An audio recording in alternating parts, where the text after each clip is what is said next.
Quando eu falo do racismo estrutural, das opressões, né, elas têm consequências materiais. Não adianta a gente falar na periferia, da favela, a favela venceu, né, negros do poder, etc., enquanto tiver crianças vendendo doce na esquina. Não tem sentido isso, né? É necessário mudar materialmente, né, socialmente, a vida das pessoas.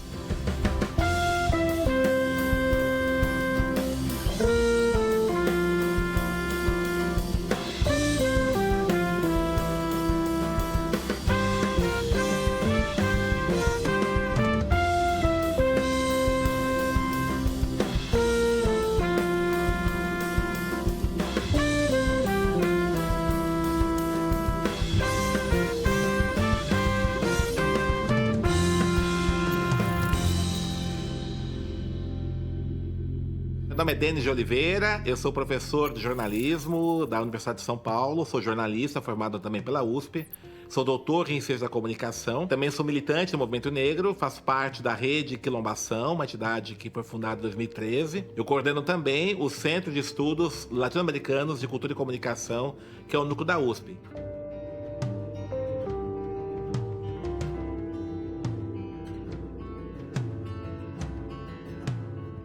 As tecnologias de informação e comunicação, elas têm uma gramaticalidade muito singular, muito própria delas, né?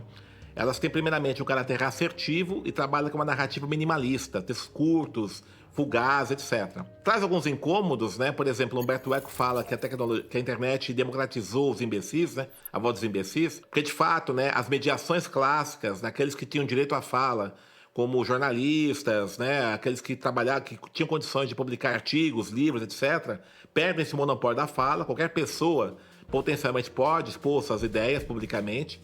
Tá? Então isso traz um incômodo àquela elite intelectual que nós tínhamos antes. Por outro lado, né, veja, todas esses sentimentos, sensações, pensamentos acabam também tornando-se públicos, né?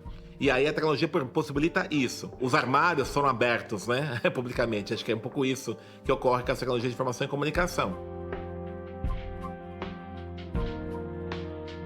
O movimento social de negros e negras, né, de mulheres, LGBTQI+, e tudo isso, mas fortemente nos anos 60 com a contracultura e mais recentemente, né, nos anos 80, 90, começaram a pautar, né, a demandar as suas agendas, né, criticar essa branquitude normativa masculina, cisnormativa, e começam, né, a disputar os espaços de poder. Por essa razão, o que acontece? Tem uma reação, uma ação reativa contra isso, e aí as redes sociais acabaram sendo o esteio, né, de não só da expressão desses movimentos sociais, de buscarem a sua visibilidade, o seu protagonismo, o seu espaço, mas também desses atores que ficaram incomodados, né, com essa nova configuração, de reagir.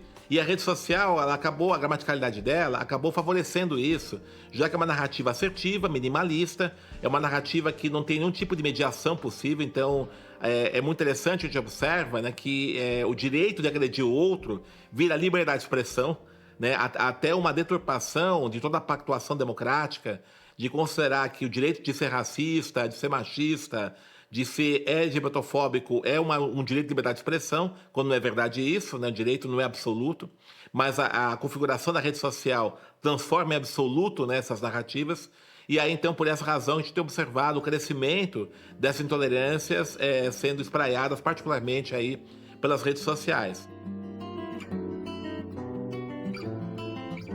Bom, racismo estrutural é um conceito, ele ficou muito popular nos últimos tempos, né, particularmente após o lançamento da obra do ministro agora, Silvio Almeida, né, professor Silvio Almeida, né, o que é racismo estrutural, mas é um conceito mais antigo, né, ele já aparece nos anos 70, em textos do Carlos Rosenbaum, da própria Lélia Gonzalez, do Partido Panteras Negras nos Estados Unidos. Eu escrevi um livro também, né, recentemente, né, o Racismo Estrutural, uma perspectiva histórico-crítica. E a ideia é o seguinte: você tem vários níveis de compreensão do racismo, né? Tem um nível de compreensão e apreensão, que é o nível comportamental, que eu acho que é o nível mais empírico que nós temos de compreensão do racismo. Então, quando você tem um ato preconceituoso, né, um ato racista contra uma pessoa, desde uma violência por parte de um agente policial, ou uma pessoa negra maltratada no espaço público ou no espaço privado, ou a negação de emprego, né, para uma pessoa negra por ser negra, e assim por diante. Isso é muito visível, muito palatável, tem sido muito denunciado nos meios de comunicação de massa. Tem outro nível de apreensão e compreensão do racismo, que nós chamamos de racismo institucional, É quando você observa que, apesar da existência de normas, de leis aí que punem o racismo, as instituições responsáveis pela punição, pela aplicação dessa lei, não funcionam. Então, por exemplo, a Lei 10.639/03, né, que torna obrigatório o ensino de história da África e cultura africana, e a Lei 11.645/2008, que torna obrigatório o ensino de cultura indígena, né, no sistema de ensino brasileiro, ela é pouco aplicada, segundo dados, aí nem 30% das escolas brasileiras aplicam essa lei. Então isso é a dimensão, nós chamamos de dimensão institucional do racismo, ou racismo institucional.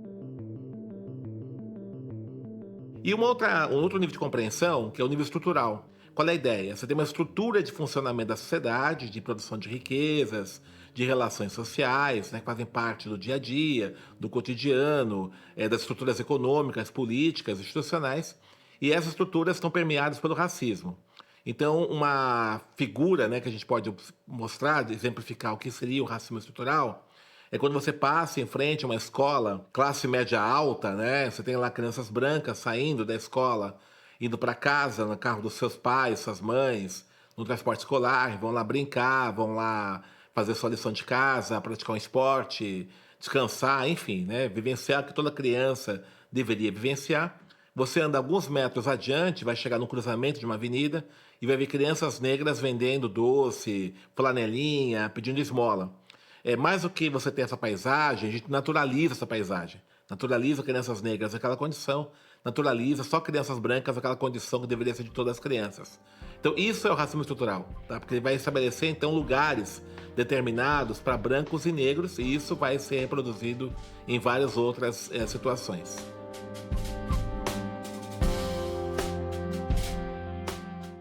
A Lélia Gonzalez, ela tem um texto dela clássico, a categoria político-cultural de Afro-Africanidade, e esse texto da Lélia Gonzalez, ele é muito interessante, muito instigante, que ela fala o seguinte: todos nós, brasileiros e brasileiras, somos americanos, não só os negros, não só participantes.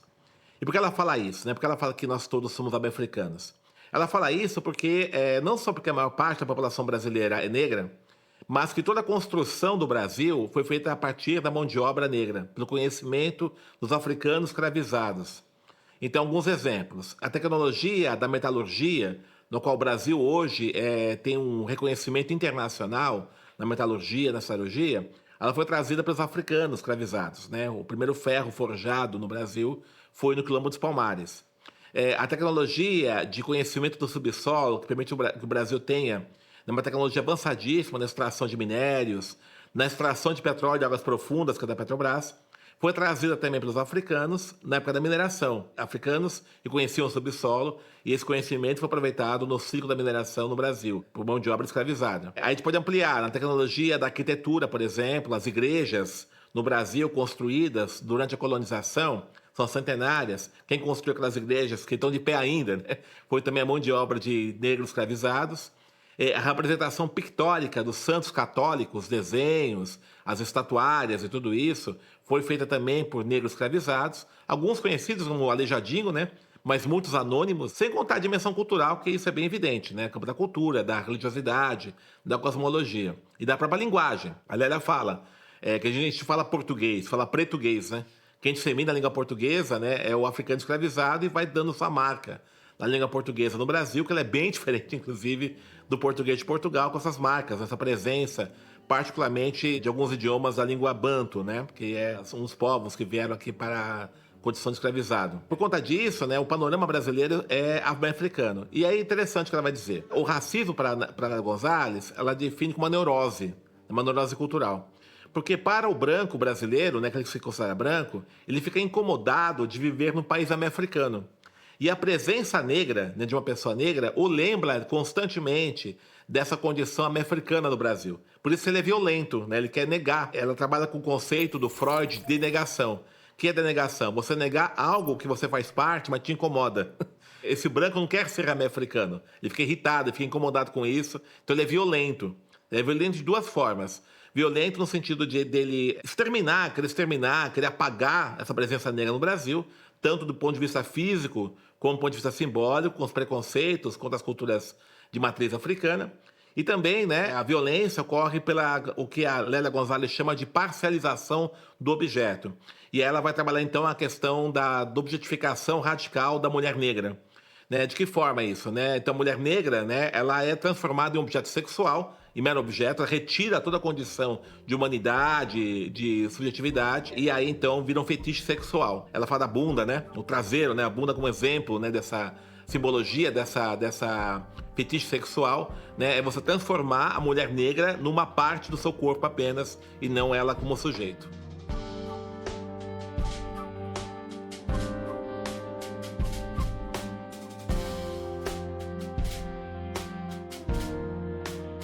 A gente tem que sair um pouco do debate só das narrativas, do debate dos discursos, e para questões práticas, né? Porque quando eu falo do racismo estrutural, das opressões, né, elas têm consequências materiais, né? O que é que tem acontecido, essa profusão de discursos de ódio, que à medida que você tem uma maior publicidade dessas agendas dos movimentos sociais, né, movimento negro, movimento feminista, movimento LGBT, QI+, as pessoas que estão acostumadas, acomodadas nos seus lugares de privilégio, homem, branco, cis, heteronormativo, se ter se incomodadas, que elas são obrigadas a se deslocar.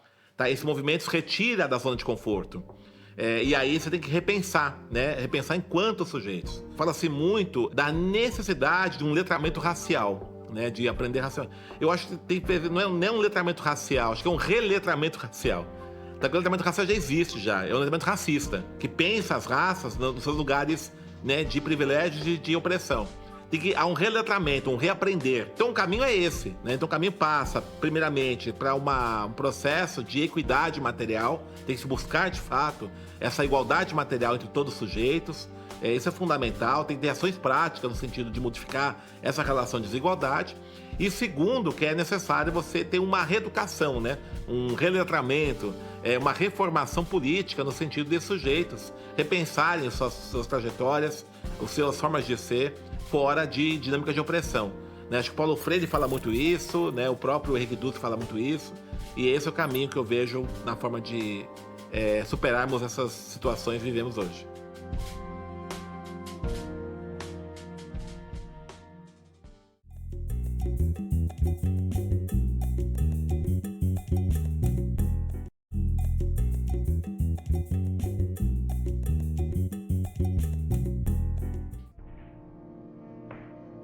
O jornalismo é uma atividade típica da construção da sociedade liberal, né, do esclarecimento, do iluminismo. Nasce a partir disso. A ideia de quarto poder. Qual é a ideia de quarto poder? Né? Um poder que vai fiscalizar os outros três poderes. Então qual é a ideia? Né? A partir de uma racionalidade esclarecedora, tá, o jornalismo, então, vai desvendar, vai controlar, né, os poderes constituídos, vai expressar esse debate público. Então ele tem o sentido original dele é esse. No primeiro momento, o jornalismo ele vai se mercantilizar, vai se monopolizar enquanto grandes empresas, e aí se transforma num poder de fato. A gente, né, observa isso no mundo inteiro. Tem um filme clássico ali do Orson Welles, né, Saddam Kane, né, quando ele fala, né, o Saddam Kane assim, eu posso inventar uma guerra, né?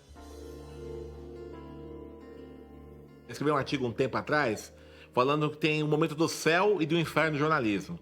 Qual o céu do jornalismo mais recente? Né? O caso Watergate. Tá? Nos anos 70, né, quando dois jornalistas do Washington Post, o Bob Woodward e o Carl Bernstein, denunciaram, né, aquele esquema, né, que o Richard Nixon de colocar escutas, né, clandestinas, né, na sede do Partido Democrático de Oposição, utilizando todo o aparato de segurança institucional dos Estados Unidos, né, da CIA, FBI, tudo isso. Então denunciou e levou à renúncia do Nixon, ter sido reeleito, né, abriu um processo de impeachment, foi reeleito. Então, qual que é a imagem ali? O jornalismo derrotou, né, derrubou um presidente da República. Qual será o inferno? O inferno 2001, com o caso de Jason Blair. O Jason Blair, o jornalista, ele era do New York Times, né? Foi premiado, inclusive com Pulitzer, em algumas reportagens. E aí descobre que as reportagens do Jason Blair eram inventadas, né? Ele não fez uma entrevista, ele criou, né? Inventou as coisas, né? Ele confessa isso e dá um escândalo nos Estados Unidos, porque qual que é a percepção, né, dos norte-americanos, né, estadunidenses? Se isso acontece no New York Times, né, com um grande jornal, uma referência, imagina os outros, né? O jornalismo, o capital simbólico dele é a credibilidade. Esse é um símbolo, né, de credibilidade. Há outros também. Então, para que você vai comprar jornal, vai ler jornalismo, se aquilo pode ser mentira, né? Pode ser inventado, né? Aquela coisa toda. É essa percepção. E isso ocorre também com já o crescimento das redes sociais, né? E é o que é interessante na rede social. Tem uma pesquisa do Instituto Reuters que fala o seguinte, né? O que faz a pessoa preferir uma informação que vem de rede social e não no jornal tradicional? É a pessoa que manda, tá? Porque a rede social, né? Particularmente essas redes de telefone, de celular, né? WhatsApp, Telegram, quem manda a informação para você é uma pessoa do seu ciclo de amizades, né? Um amigo seu, um familiar seu, um parente seu. Então essa relação pessoal mais próxima é que dá credibilidade para a informação, olha que loucura, né? Não é mais o New York Times, que é um jornal que é prestigioso, não é isso. Né? É uma pessoa que eu conheço e tal. E ela repassa a informação. Então a estratégia dessas fake news, a estratégia desse discurso de ódio que vai circulando em rede social, ele vai ter um peso, não pelo discurso em si, mas porque quem vai passando são pessoas do seu ciclo de familiares ou de amizades, né? Então, a partir dessa capilaridade das redes sociais, é que esse discurso ele vai se consolidando. A relação pessoal que vai contando. Então, veja interessante aqui, nós vamos saindo de uma autoridade de fala dada pela competência intelectual, acadêmica ou institucional de quem passa a informação, para a autoridade de fala dada pela relação pessoal que você tem com o seu interlocutor. O jornalismo tem feito uma coisa interessante, né? Assim, um movimento da grande imprensa. Ele tem transformado os seus jornalistas em celebridades. Então você vai pegar grandes jornalistas das emissoras de televisão, dos jornais, dos portais de notícias, pegam seus jornalistas mais famosos, criam blogs, criam contas no Twitter, né? Aí o nome dela, por ser celebridade, que vai dando credibilidade para a informação. Então, o que está acontecendo é uma personalização da credibilidade e não mais, né, uma credibilidade dada pela forma de produção da informação.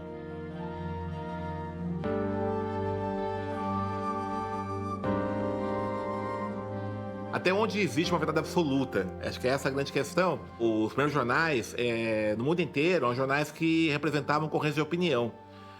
Vou pegar no Brasil, por exemplo. O primeiro jornal brasileiro foi o Correio Brasiliense.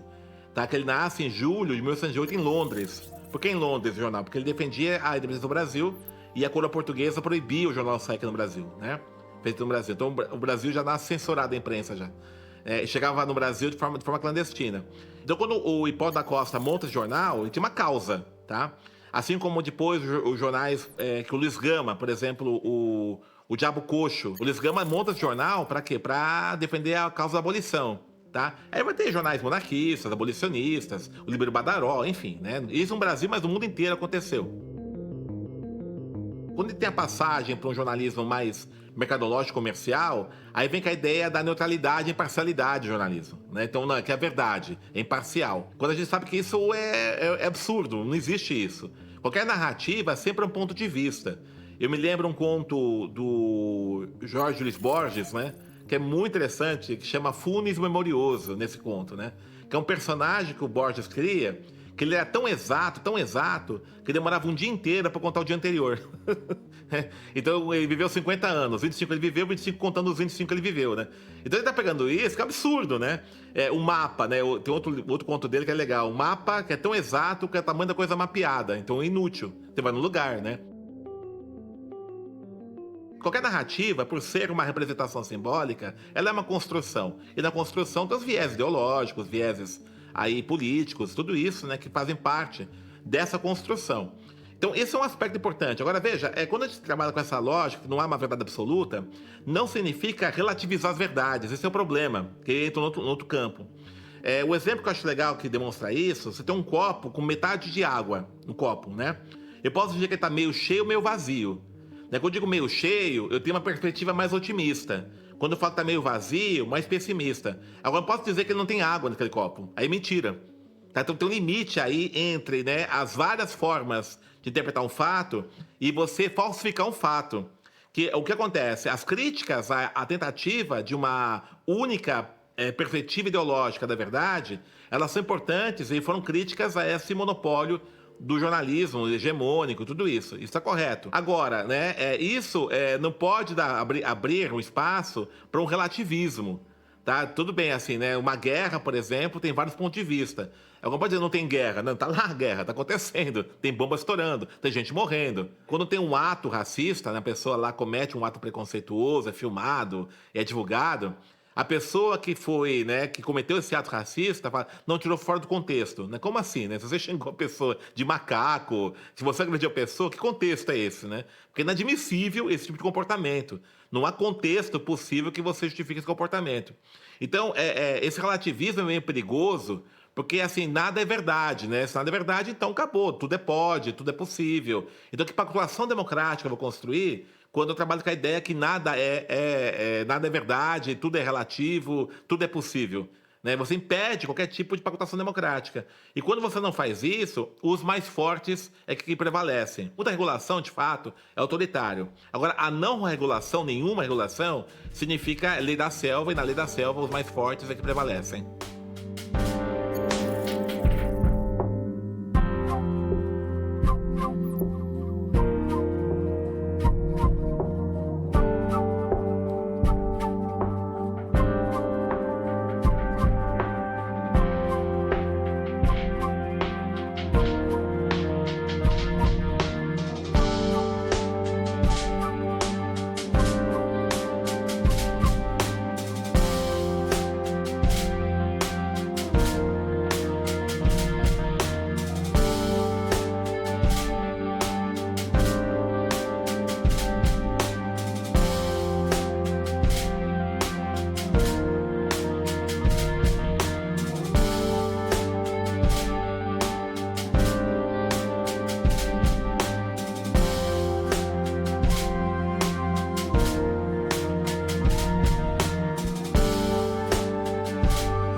E essa é a grande questão, né? Quem está num lugar de privilégio tem que repensar.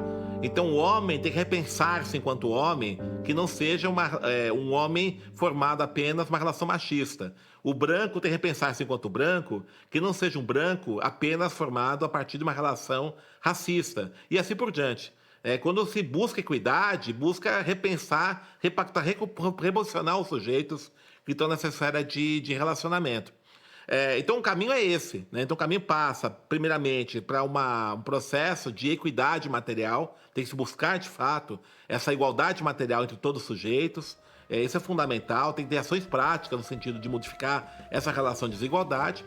E segundo, que é necessário você ter uma reeducação, né? Um reletramento, uma reformação política no sentido de sujeitos repensarem suas trajetórias, as suas formas de ser, fora de dinâmicas de opressão.